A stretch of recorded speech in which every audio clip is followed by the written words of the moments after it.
Hello everyone, সবাই কেমন আছো? আশা করি সবাই খুব ভালো আছো। আমিও খুব ভালো আছি। তো অষ্টমীর পর এবার নবমীর ব্লগ দেওয়ার পালা। তো নবমীর দিন আমরা কোথায় কোথায় ঠাকুর দেখেছি আর কি করেছি সেটা তোমাদেরকে শেয়ার করার জন্য চলে এসেছি। তো নবমীর দিন আমরা ফার্স্ট যে ঠাকুরটা দেখেছিলাম সেটা হলো আলিপুর সর্বজনীন। তো ওদের এবছরের থিম কী ছিল, ওদের ভাবনাটা কীভাবে ফুটিয়ে তুলেছে, চলো প্যান্ডেলের ভিতরে ঢুকে দেখা যাক। আর তার আগে বলে দিই, এবছর ওদের থিম ছিল বহুরূপী, অর্থাৎ বিভিন্ন সময় বিভিন্ন রূপ ধারণ করা এরকম পশু পাখি মানুষ সব কিছুই তোমরা ভিতরে গেলে দেখতে পাবে। তো চলো ভিতরে ঢুকে দেখা যাক যে ওরা ওদের চিন্তাভাবনাটা কীভাবে প্যান্ডেলের মাধ্যমে ফুটিয়ে তুলেছে। আমার তো ভীষণভাবে ভালো লেগেছে, তোমাদের কেমন লেগেছে সবশেষে কিন্তু জানাবে। তো চলো দেখতে থাকো কীরকমভাবে আমরা বহুরূপী দর্শন পাচ্ছিলাম।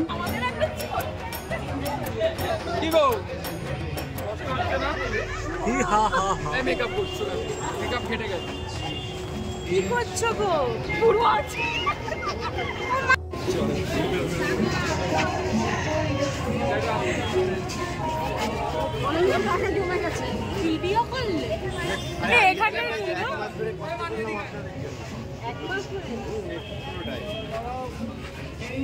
দাঁড়া যা ত্রিশা ভাই সাইড হয়ে যাও আগে চলিয়ে ভাই।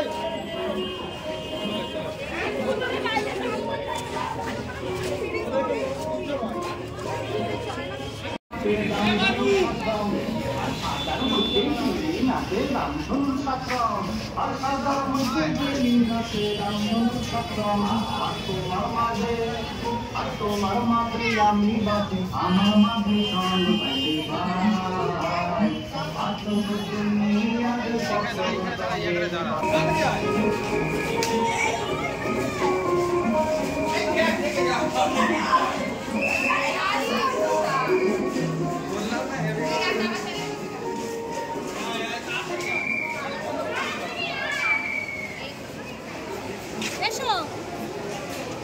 বাহ, দারুণ তো প্যান্ডেলটা।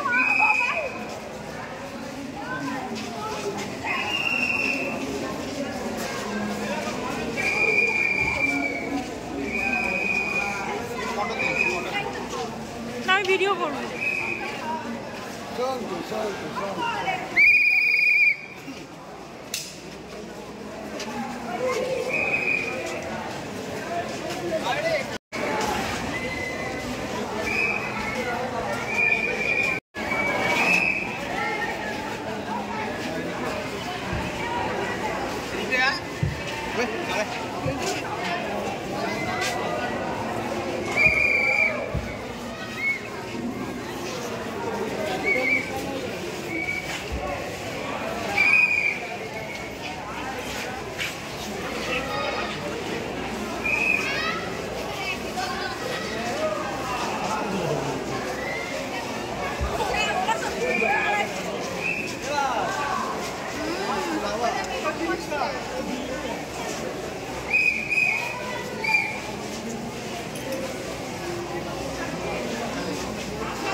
এটা দেখি না, দেখে চলে যাচ্ছে ওপরে রই।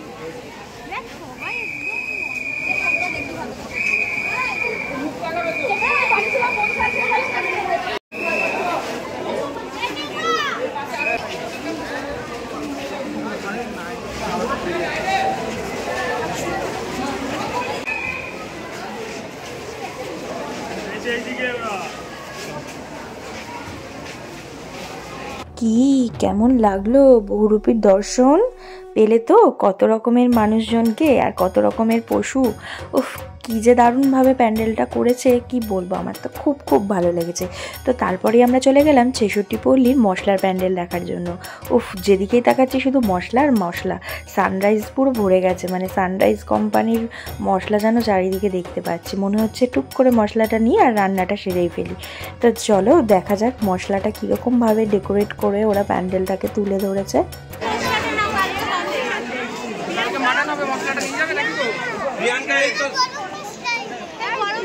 ওই তো পেছনে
এবার বলো তো কে কত মশলা কালেক্ট করেছিল এই মশলার প্যান্ডেল থেকে? আমি তো প্রচুর মশলা বাড়ি নিয়ে এসেছিলাম, বাড়িতে মা রান্না যাতে করতে পারে সেই জন্য। আরে না না, ইয়ার কি করছি। তো মায়ের মূর্তিটা দেখেছিলে, পুরো মশলা দিয়ে বানানো, খুব সুন্দর শালপাতার কাজ। তো তারপরে আমরা চলে এসেছিলাম কালীঘাটের নেপাল ভট্টাচার্য স্ট্রিট ক্লাবের একটা নর্মাল ঠাকুর দেখার জন্য। এটা সেরকম থিমের প্যান্ডেল না হলেও দেখছিলাম বেশ ভিড় হচ্ছিল, তো ভাবলাম যাই ভিতরে গিয়ে দেখেই আসি। আর এই থিমের মাধ্যমে কিন্তু খুব সুন্দর একটা পরিবেশ তৈরি হয়েছে, পুরো একটা গ্রাম্য গ্রাম্য ফিল হচ্ছিল, কারণ এত সুন্দর হাতের কাজ, পুরো হস্তশিল্প, মানে একটা আলাদাই যেন ভাইব তৈরি হচ্ছিল। আর তার উপরে আলিপুর সর্বজনীন ঠাকুরটা দেখার পর তো মনেই হলো যে না, কোনো ঠাকুর মিস করা যাবে না, যেটাই দেখবো সেটাতেই ঢুকে পড়বো। কারণ আগে আমরা আলিপুর সর্বজনীনটা স্কিপ করেই যাচ্ছিলাম আর কি, কিন্তু ভাগ্যিস দেখলাম, তাই অত সুন্দর একটা থিমের প্যান্ডেল আমরা দেখতে পেয়েছিলাম। তো এটা মিস যদি করি তো এটাও সুন্দর ব্যাপারটা আমরা জানতেও পারবো না, দেখতেও পারবো না। কি সুন্দর দেখো মায়ের মূর্তিটা। দিয়ে না আমরা সোজা চলে গেছিলাম বাদামতলা আশার সঙ্গে ঠাকুরটা দেখার জন্য। আর ওদের বছরের থিম ছিল উৎসবের চালচিত্র। দেখো কি সুন্দরভাবে ওরা প্যান্ডেলটাকে ফুটিয়ে তুলেছে, এত সুন্দর হাতের কাজ। শুধু এটা বলে নয়, প্রতিটা প্যান্ডেলে যারা কাজ করে আর কি এত সুন্দরভাবে আমাদের সামনে প্রেজেন্ট করে, কি বলবো, মানে অতুলনীয়, জাস্ট কোনো বলার ভাষাই থাকে না। খুব ভালো লেগেছে। দিন চলে গেছিলাম ত্রিধারা সম্মিলনী ঠাকুরটা দেখার জন্য। আর এই ত্রিধারা জুড়ে রয়েছে ইমোশনাল জড়িয়ে অনেক। কেন বললাম বলো তো? কারণ মায়ের সাথে ছোট থেকে এই ত্রিধারা ঠাকুরটা দেখবই মাস্ট। তো এখন অনেক মানে বড় হওয়ার পরে ওর সাথেও কখনো আমি এই ত্রিধারার থিমের প্যান্ডেলটা দেখতে আসিনি, এটা ফার্স্ট টাইমই ছিল। আর প্রতি বছর ওদের মানে থিমের কোনো তুলনা হয় না, মানে এতটাই সুন্দরভাবে ওরা মানে হাতের কাজের মাধ্যমে ফুটিয়ে তোলে প্যান্ডেলটা, খুব খুব খুব ভালো লাগে আমার। তো এবছর ওদের থিমের নাম ছিল অঙ্গন। তো দেখো কি সুন্দরভাবে কালারফুলিভাবে তুলে ধরেছে, আমার তো কী যে ভালো লাগছিল। আর ভিড়ও সেরকম হয়েছিল, তোমরা তো দেখে বুঝতেই পারছো কতটা ভিড় হয়েছে। যতই ভিড় হোক না কেন তোমাদের সাথে শেয়ার তো করতে হবে, তাই জন্য ভিডিওর ক্লিপগুলো যদি না নিই কেমন করে শেয়ার করবো বলো। আর দেখো কি অনবদ্য কাজ, যেন দেখে চোখ ফেরানো যাচ্ছিল না, এরকম একটা ব্যাপার। এত সুন্দর একটা নিট অ্যান্ড ক্লিন একটা সূক্ষ্ম শার্প কাজ, মানে কি বলবো, সত্যি আমার ভীষণভাবে ভালো লাগে। আর এদের প্রতি বছরই মানে থিম এত ভালো লাগে কি বলবো, খুব খুব খুব সুন্দর।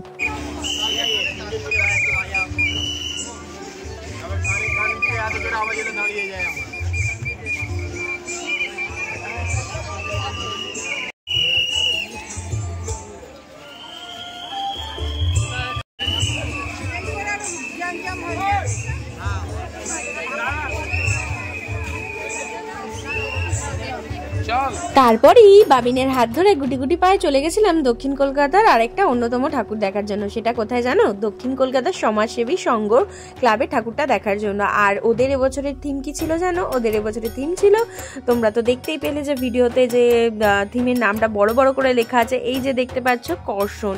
তো কর্ষণ কথার অর্থ যেটা আমরা বুঝি চষা। তো ভিতরে গেলেই দেখতে পাবে কি সুন্দরভাবে ওরা একটা গ্রাম্য পরিবেশ তৈরি করেছে, মানে গেলে একটা শান্তির মতো ফিল হবে। চলো ভিতরে ঢুকে দেখা যাক।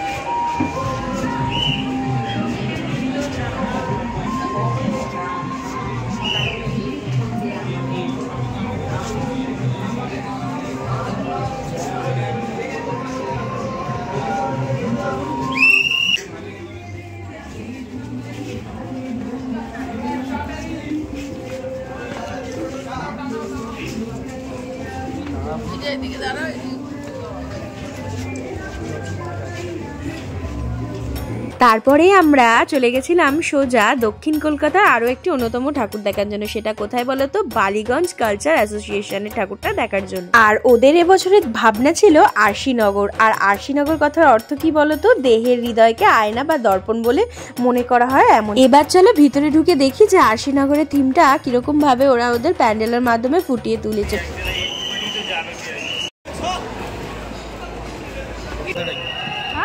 ভেতরে প্রচুর গ্যাদারিং।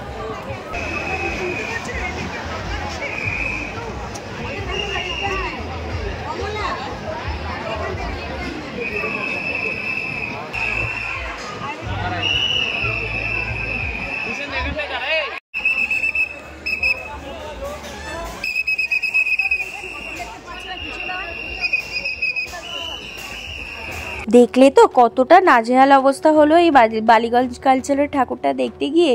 এতটাই গ্যাদারিং, মানে নবমীর দিন বলে কথা, আর এত পরিমাণে ভিড় ছিল, একটু সামনে থেকে ভালো করে মানে তোমাদের জন্য ভিডিও করতে পারলাম না। কি বিচ্ছিরি ভিড়, বাপরে বাপ, ধাক্কা দিয়েই ফেলে দিচ্ছে এরকম একটা ব্যাপার।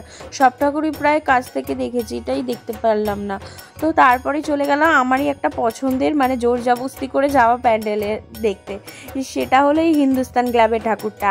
ওরা বলছে এই লাইটিং তো তুই চাইলে চন্দননগরেই দেখেছিস বা দেখতে পাবি, তো এটা দেখার জন্য যাওয়ার দরকার নেই, যাবে না কিছুতে। আমি জোর জবস্তি করে মানে ওদেরকে এনেছি টেনে টেনে। তো আমার ভীষণভাবে ভালো লেগেছিল। ইনস্টাগ্রামে ভিডিওতে প্রতিটা মুহূর্তে হিন্দুস্তান ক্লাবের ঠাকুরটা এতটাই ভালো লাগছিল কি বলবো। তো ওদের এবছরের থিম ছিল রিক্সা। তো দেখতেই পাচ্ছ চারিদিক শুধু রিক্সা রিক্সা আর রিক্সা। দেখো কি সুন্দর। সাইডের ধারে কত রিক্সা।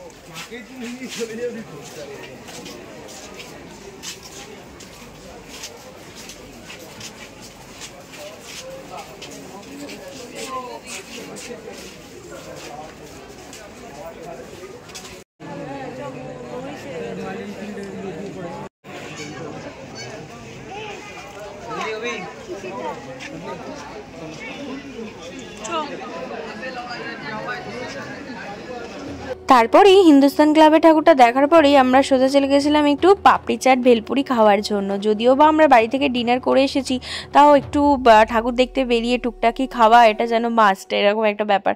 তো যাই হোক, তারপরে আমরা দেখো কোন ঠাকুরটা দেখতে এসেছিলাম। তারপরে আমরা চলে গেছিলাম সিংহি পার্কের ঠাকুরটা দেখার জন্য। চলে গেছিলাম বলাটা ভুল, কারণ হিন্দুস্তান ক্লাবের পাশেই একদম সিংহি পার্কের ঠাকুরটা হয়। তো এটা আমার জানা ছিল না, মানে আগে আসতাম অতটাও আমার মনে নেই, মায়ের সাথে বলেছি। আর এই জায়গাটায় ঠাকুর দেখা আমার ওর সাথে ফার্স্ট টাইমই ছিল, তো ওই জন্য পরপর কি ঠাকুর না আছে আমার অত জানা ছিল না। তো তারপর সিংহি পার্কের ঠাকুরটা দেখো কি সুন্দরভাবে হাতের কাজ। এবছরে সিংহি পার্ক সর্বজনীনের থিম ছিল সাতমহলার অন্তপুরে। কি সুন্দর হাতের কাজ, দেখো প্রতিটা কাজ পুরো নিখুঁত, আর মায়ের মুখটা যেন অতুলনীয়।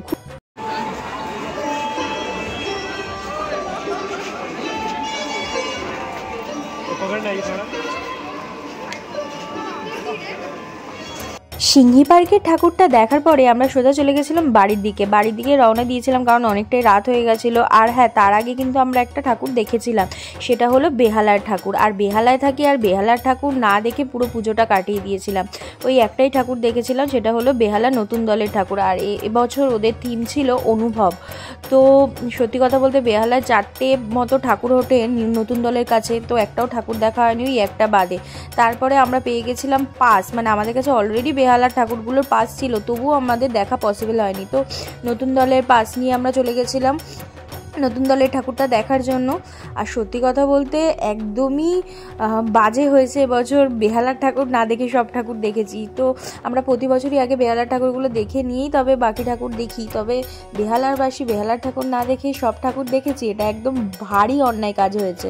তো দেখো কি সুন্দরভাবে ওরা অনুভব থিমটাকে তুলে ধরেছে। নতুন দলের ঠাকুরটাই একমাত্র বেহালার ঠাকুর হিসেবে দেখতে পারলাম, বাকিগুলো তো দেখতে পারলাম না সময়ের অভাবে, বিকজ ওকে যেহেতু তাড়াতাড়ি ফিরতে হবে, সেই কারণে এই ঠাকুরটা দেখার পরে আর আমরা লেট করিনি, বাড়ির দিকে সোজা চলে এসেছিলাম।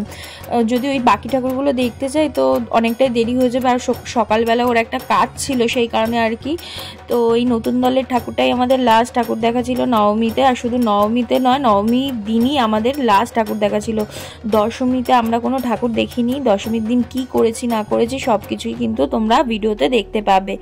তো চলো মায়ের দর্শন নিয়ে ভিডিওটা শেষ করছি। তো আজকের মতো টাটা, আবার দেখা হবে নেক্সট ভিডিওতে। তো ভিডিওটা কেমন লাগলো অবশ্যই কমেন্ট করে জানিও। টাটা।